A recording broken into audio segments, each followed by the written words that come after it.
मगाशी मी ज्यांचा बीजी खैर यांचा उल्लेख केला ते मुंबई प्रांताचे मुख्यमंत्री झाल्यानंतर त्यांनी बॉम्बे हरिजन टेम्पल एंट्री ॲक्ट 1947 हा मुंबई प्रांतात मंजूर करून घेतला आणि त्यामुळे मुंबई प्रांतातली मंदिरं ही सर्वांसाठी खुली झाली।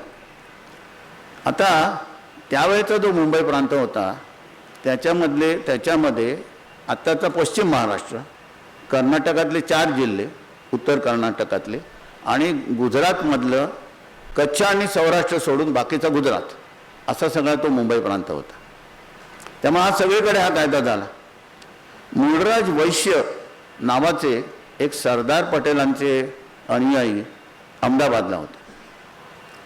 ते दलित समाजातले होते आणि त्यावेळेला स्वामीनारायण पंथाच्या मंदिरांमध्ये दलितांना प्रवेश नव्हता। तेव्हा मूळराज वैश्यांनी जाहीर केलं की मी आता या मंदिरात जाणार, कारण मला हा कायदा आता मला पाठिंबा देतो। त्यांच्या विरुद्ध स्वामीनारायण मंदिराच्या पुजाऱ्यांनी त्यांच्या विरुद्ध दावा दाखल केला अहमदाबादच्या सिव्हिल कोर्टात की तुम्ही जाऊ शकत नाही।